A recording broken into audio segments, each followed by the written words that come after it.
Welcome back to the Broad Street Benchwarmers podcast. My name is Adam Den. Ethan Lividitis, Michael Kormelos, and Carter Watson are here with me. Very excited for the big week, guys. We've been waiting for it. We've been talking about it. Spent probably too much time talking about it.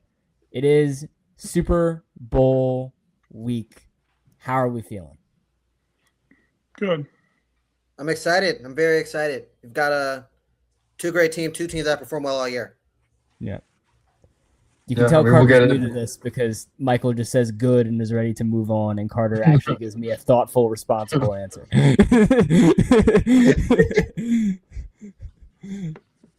Ethan, you're good? Yeah, I'm yeah, sure. Exactly.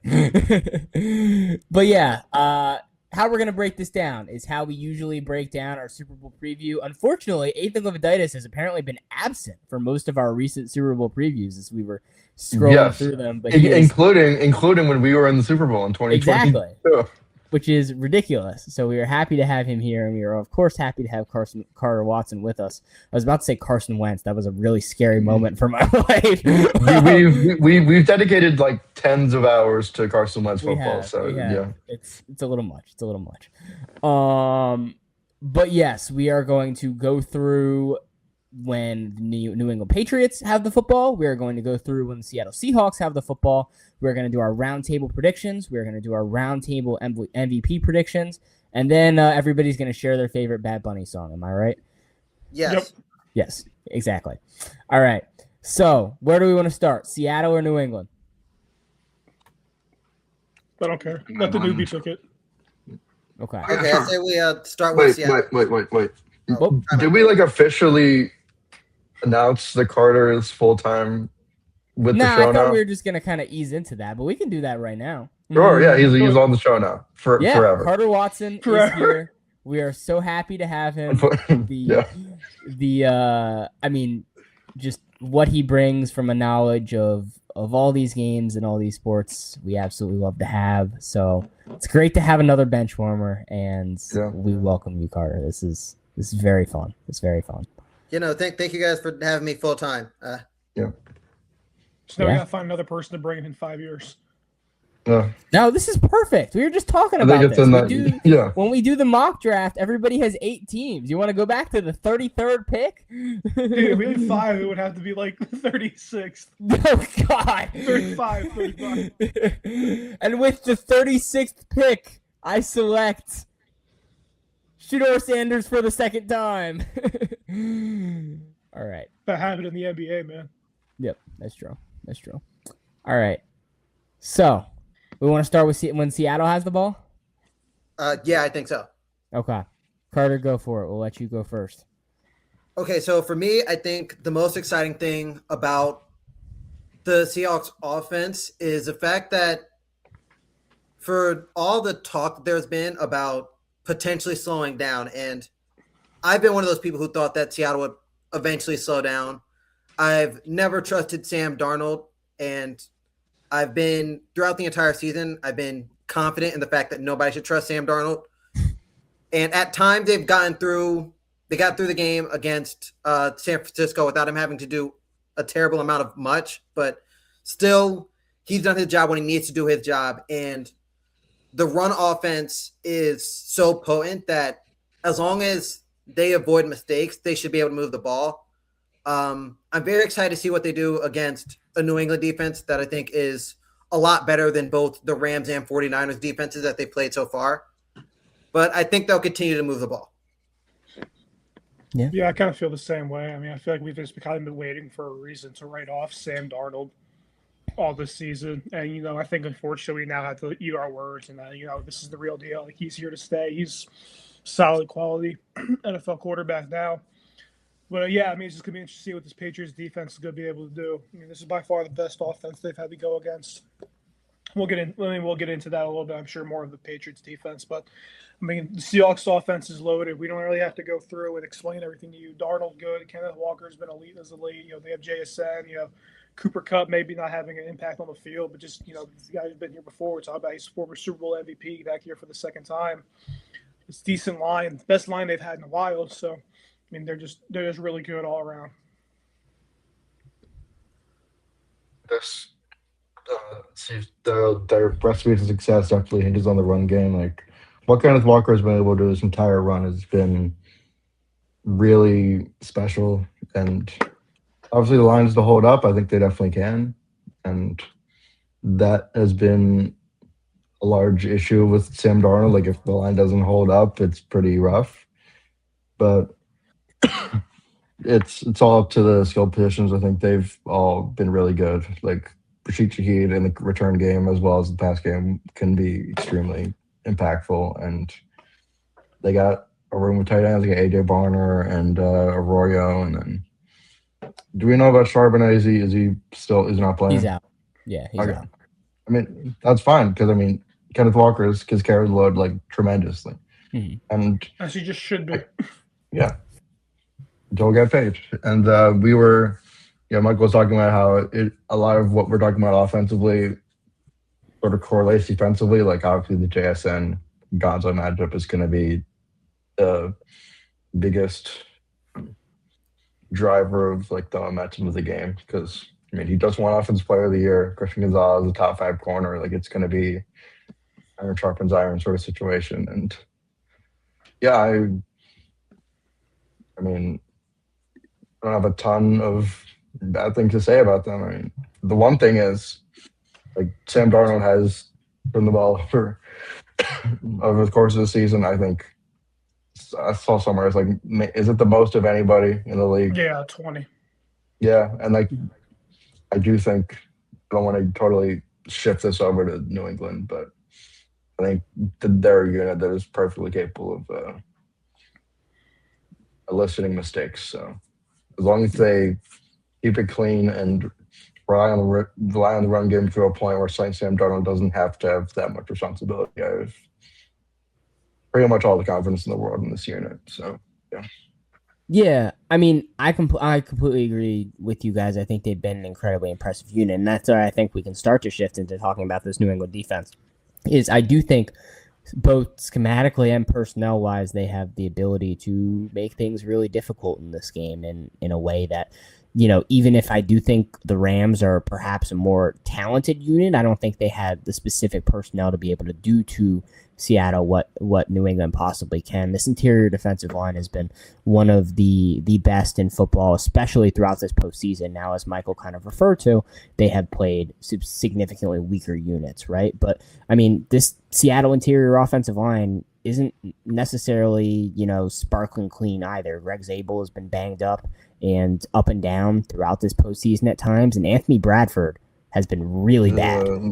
He put up 18 pressures in that. Oh, no, it was 8, but still 18 would have been a little insane. But still a lot of pressures within that Los Angeles Rams game. So I think that's going to be an advantage for this New England Patriots team, especially on obvious passing downs if they're able to force them into that. It's going to be Seattle's ability to stay ahead of the sticks in the run game, as we've kind of referenced. And I think what helps them in that way is that Clavon Chasson might be out for this game along with Harold Landry III. So we're looking at potentially lighter New England Patriots edge room. Going to try to utilize the outside, take advantage of this team and their base defense. And then play action as well has been so huge for this Seattle team. New England struggles against play action given the amount they play base, given the linebackers they do have out there.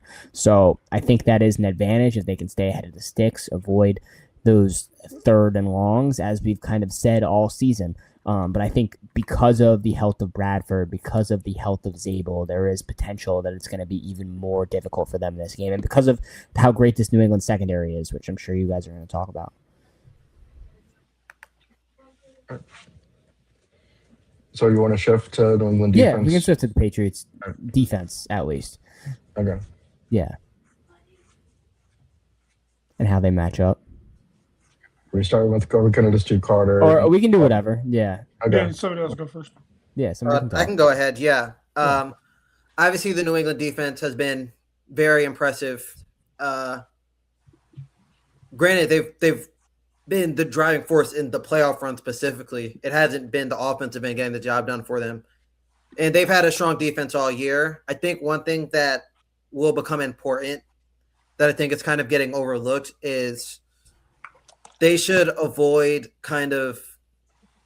I felt as if the Rams got into almost a pissing match with Seattle, specifically in the way they defended Jackson Smith and Jigba. I thought they should have bracketed him a bit more often than they did.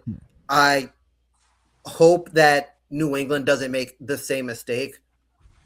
Granted, they've got better pieces in the secondary than Los Angeles does anyway, so they've got more of a chance of getting away with it, but it's just not smart football. Mm-hmm. And other than that, like you said, without having Landry, I'm curious to see if they'll be able to prevent those outside runs from breaking off, turning into big runs. But I can't say that they have the upper hand, but I don't feel as if they're very outmatched. I thought the Rams defense was very outmatched, and I thought the San Francisco defense was very outmatched. Yeah. It looks like Michael's frozen. Nathan, you want to go? Yeah, I'd love to. So, yeah. I'm not particularly saying, yeah, like they've kept them in games, but we're going to talk about New England offense eventually. Like, I say exceeded expectations, especially considering like the actual talent level again. Just got a text. But yeah, I think the stingy secondary is going to be very. I mean, like I said, it's going to sort of determine the outcome of the game pretty much because of how effective JSN has been season, frankly. And, yeah. I mean, we were talking about the guards. I think the guards for Seattle. I think the interior for New England is very strong, and I think it's the edges give me a lot less. They don't really bring out a ton in me other than I think Mel Williams. He's like a playoff riser. I think he's very confident. I was just saying. Sorry. Yeah, he's a former Bird, man. I got to talk about it. Yeah. And yeah, it's one of those units where like, I think going into the season, we're like, okay, they shot out money to a few guys. Like and it wasn't it's not a pretty sort of like it's not sexy as we sometimes refer to football as, but I wouldn't do that though personally. But yeah, like I think it's just like a stingy like they'll make you work for it. It's not going to be like they definitely can force Darnold into some mistakes, but I think it'll be like a net neutral to it, like a net like it won't be. I don't think it'll be an absolute. They're not going to get chillaxed. Like it'll be tolerable, and then a lot more responsibility will be on Drake May. We'll get to it. Yeah, I mean, I agree. I mean, if we're being honest, it's been this defense that's carried them through this entire run. Because outside of like 4 drives, this offense has done a whole lot of nothing. Mm-hmm. I mean, Drake May is an MVP runner-up, so we'll get into that later. He's the MVP. He's the MVP runner-up. Actually, he didn't win the award. This is true. He didn't win the award, believe it or not. I mean, yeah, you guys have really hit on it all. I mean, this defense is great. It's gotten them through the entire run. I mean, we've hit on it a million times at this point, but the interior is going to be so interesting to see just because that D-line, they're just going to go straight through the guards. It's going to be really fun to see. And I mean, especially if Jason and Harold Landry aren't playing off the edge, how much the tackles are going to help the interior rely on a lot of the tight ends to be blocking. We know New England likes to run a lot of those 2 tight end sets with Austin Hooper and Hunter Henry. So it'll be interesting to see schematically what they do here.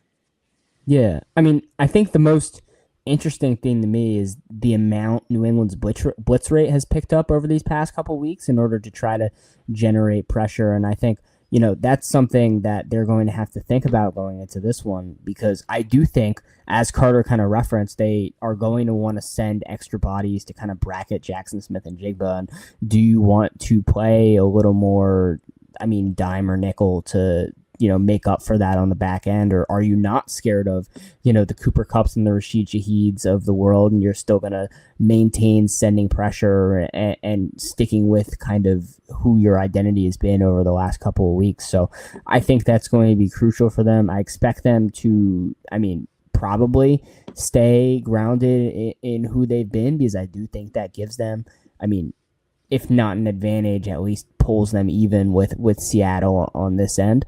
But I wouldn't be surprised if we saw them, especially in late downs, trying to create additional pressure and then just, relying on what's been a really great safety room over these past couple weeks to, give them additional coverage and putting more faith in them instead of going with more personnel in the back end. So we'll see there.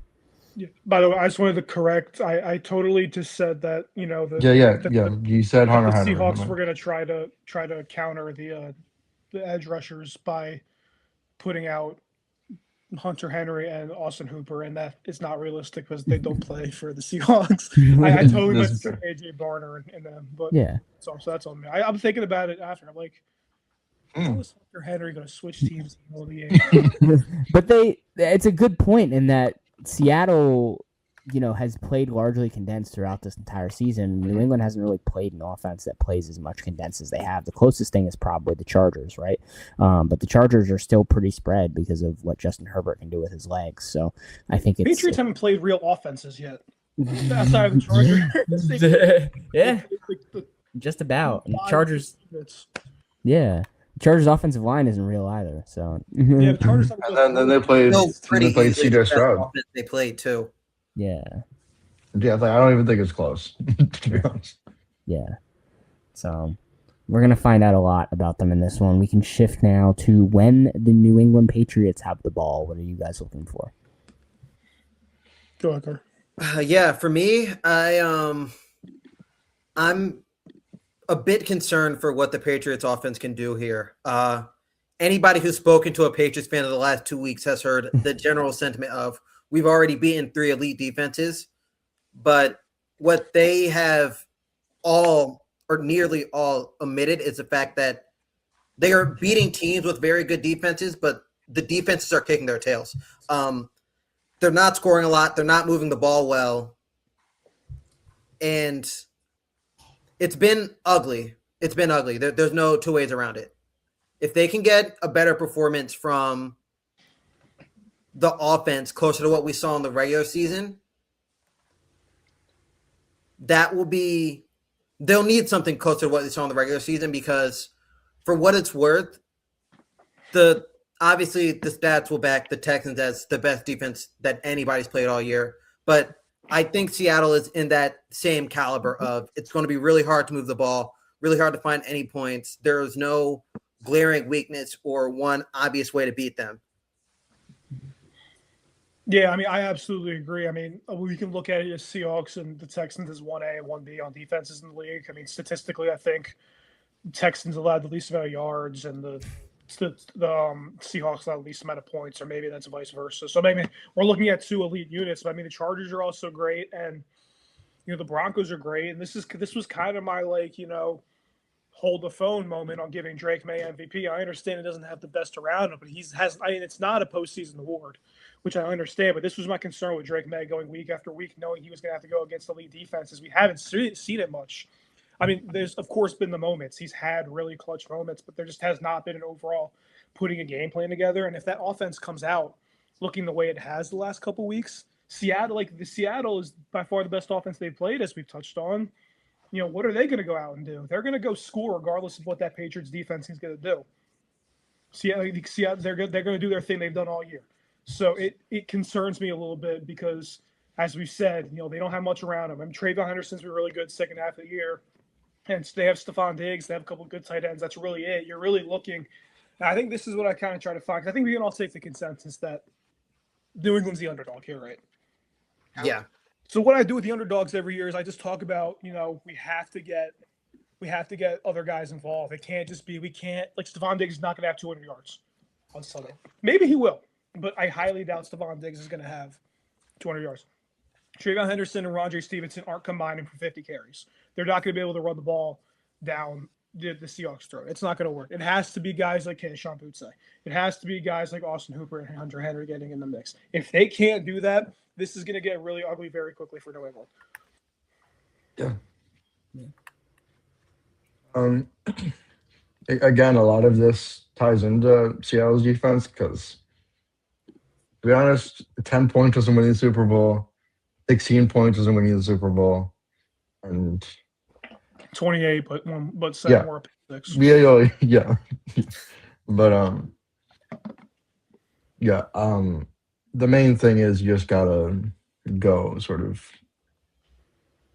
You just gotta follow the punches. You gotta roll with the punches if you're New England, and I'm honestly not sure about it because we've talked about the Seattle defense about how great it is. Like, it's not going to be a situation where, well, maybe we just talked about Seattle offense. Like the Seattle, I don't think they're going to completely bottom out to the point where the New England defense is going to keep them in the game. Like, maybe to an extent, but again, they've played 3 elite defenses. They're playing a 4th, but you're playing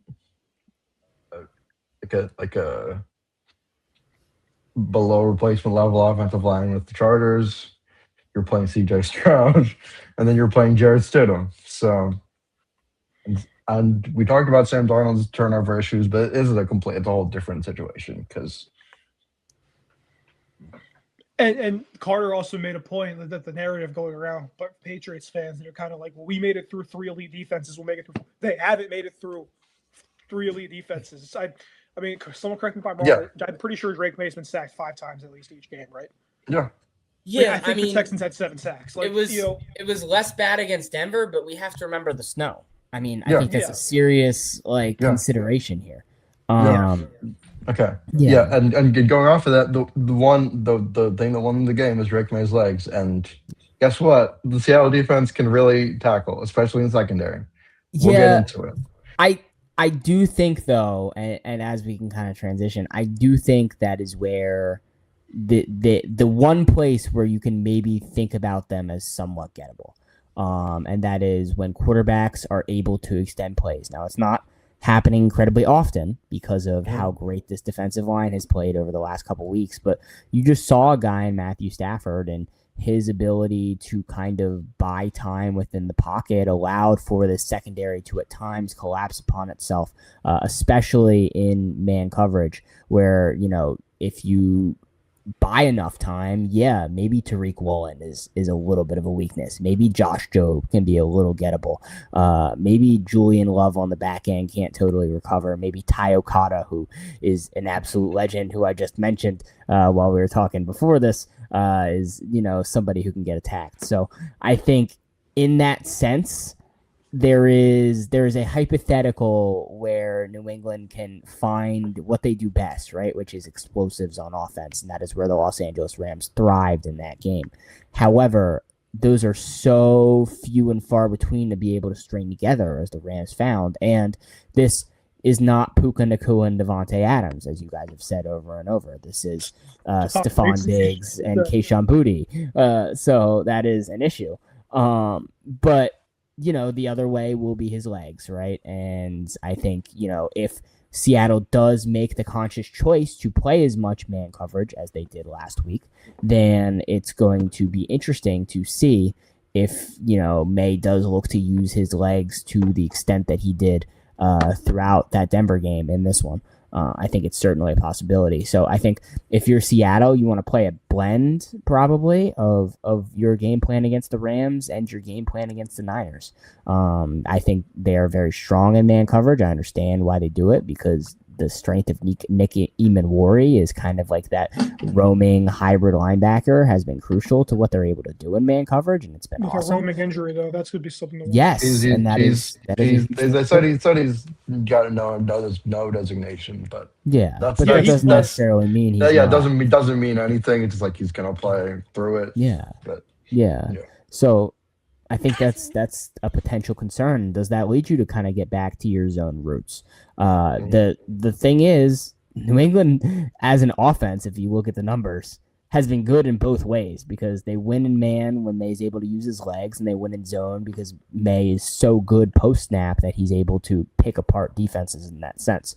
So I would prefer to deal with May's legs. I think between those two choices, simply because I have a lot of faith in the Seattle secondary for one, And for 2, I think, they're beatable in that way because how much, are you able to create as an offense simply from a quarterback's scrambling ability late in the clock when you have a defensive line this good? But it's going to be a test in its own way, even if I think Seattle has a significant advantage. Absolutely. All right. Special teams. Oh, yeah. I mean, you know what? Marcus Jones is Rashid Shaheed, dude. Yeah. It's a big I'm deal. not kidding. It's a big deal. It's a big return coming for one team. Yeah. Yeah. It's don't sleep on it. Don't sleep on it. Absolutely. Special teams. Yeah, I saw a video earlier today or perhaps yesterday of Tony Dungy walking some members of a podcast through his decision to kick the ball directly at Devin Hester in the Super Bowl, and we obviously know how that ended. I really hope New England doesn't make the decision to kick the ball directly at Rashid Shaheed. I don't think it would end well. Yeah. And vice versa. Yesterday, I saw a video of Sean Payton trying to convince the owner, whoever, I don't know the Saints owner's name, but that it was a good idea to onside kick to start the second half of the Super Bowl, whatever year that was. When they Mickey Loomis. That's bad. Yeah, so we'll see on that end. I think it will be important, though. That's very true. All right, are we ready to pick the game? Yep.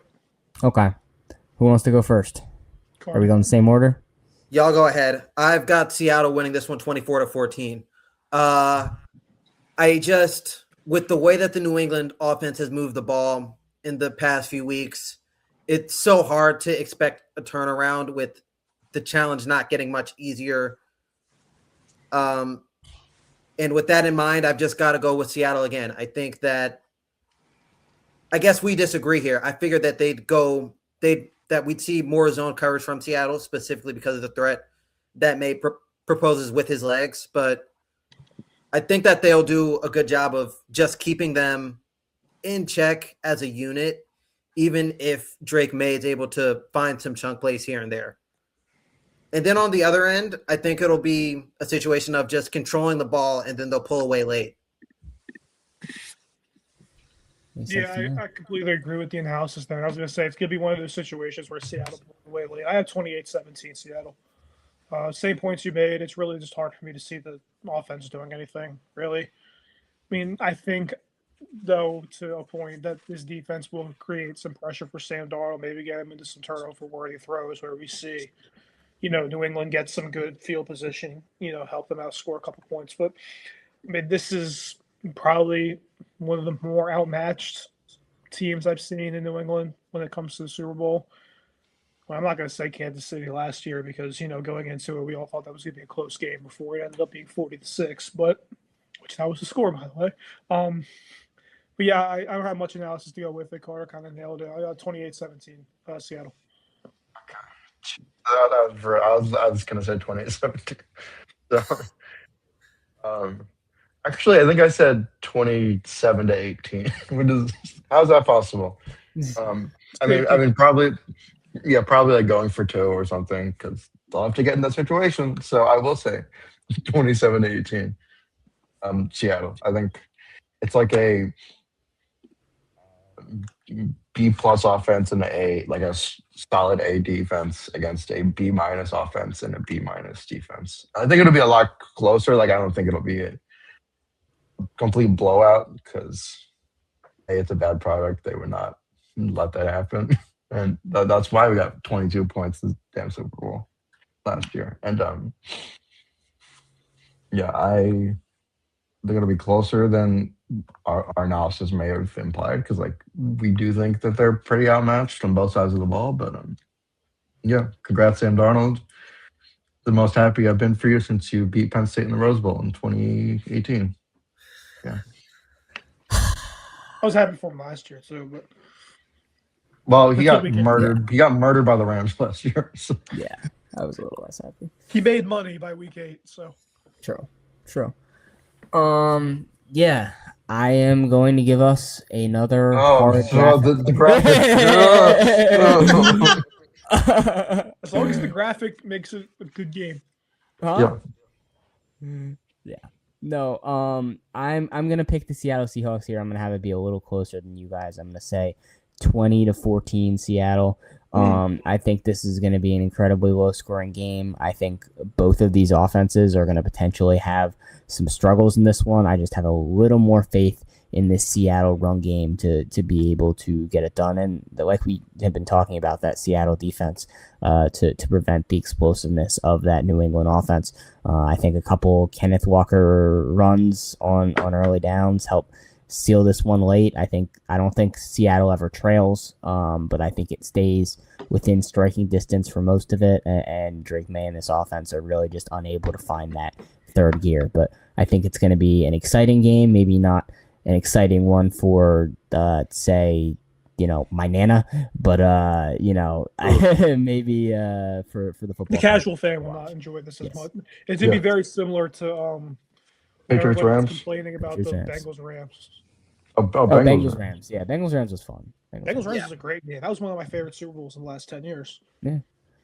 Underrated Niners Chiefs was very fun. That was one of the best Super Bowls I've ever watched. the first one, the Jimmy G one. No, the second one. The second one. Both of them were good. Yeah, that was a great game. Yes. Yep. All right. It's time. What are our favorite Bad Bunny songs? I mean, do Super Bowl MVP, Round bro. circle. Oh, okay. We didn't do Super Bowl MVP. We gotta do that. All right. Super Bowl MVP, go. For the sake of wanting a non-quarterback to win, I'm picking Jackie Smith and Jigba. Actually, no, I take that back. I'm picking Nick Manowari. That's my guy. I wanted him to win Rookie of the Year. He did not. Oh, we got a live reaction to that last night. No, that was my Coach of the Year reaction. Oh, dude, he started screaming. Yeah. But yeah. So yeah, I'll cheer for the defensive player, like the last time Seattle won a Super Bowl. Yeah. I'll do Kenneth Walker. Okay. Yeah. Come on, man. I can hear you. What did you say? Can't hear me? No, I can hear Kenneth you. Walker III, Okay. Michigan State University. Okay. Man, I really wanted to go outside the box here, but I feel like we can't just have a graphic that doesn't have Darnold on it as a I feel like we potential very Super much Bowl can. He has MVP. 20 Seahawks turnovers winner. this year. Yeah, and also he can do it. He can do it. Okay.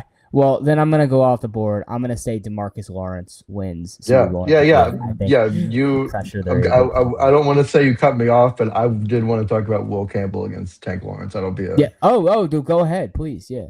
Yeah, it'll be bad. It's been one of the most dominant edge rushers in the playoffs against one of the worst linemen in the playoffs. Yeah. You're making Absolutely. a graphic out of Super Bowl MVPs? Yes. Can I change mine to something Sure. crazy like Charles Cross? Yes. Don't actually. I want Kenneth Walker. K9. You know what else? You know what else I'm making a graphic out of? Can we please? No. What's your favorite Bad Bunny song, Michael Gorlos? Me? Yeah.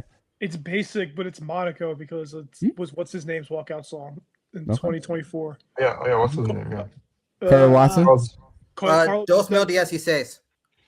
Underrated one. You should listen to it if you haven't. You're going to have to say that again so I can put it on the graphic.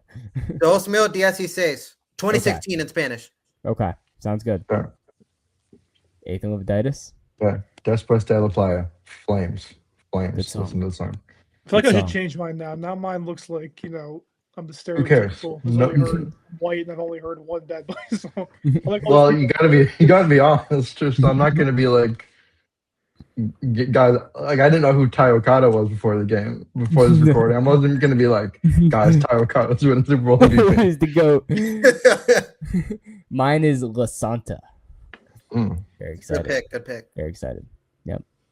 All right. Anything else, boys? Oh, we gotta Yes. fire somebody, and No, we know we're who not we're firing. firing. Oh, are we gonna say our favorite Kid Rock song?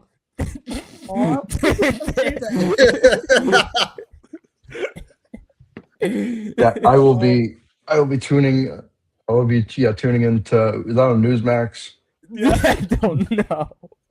I don't know where they're streaming that. We haven't announced that. Just said It's probably pay-per-view. I'm not doing that. Probably pay-per-view kid. I'm not getting a free trial of Turning Point USA Plus. Like, I'm fine. Oh God. Back to reality. I'm very happy and excited to hear Mike Tirico, Chris Collinsworth call this game. Yeah. It's one of those I agree. random. I'm an announcer geek. I mean, I think all 4A teams are really good, but Mike Tirico, this is the first one, I think. So good on him. And we get Joe Buck and Troy Aikman next year. Michael's happy about that.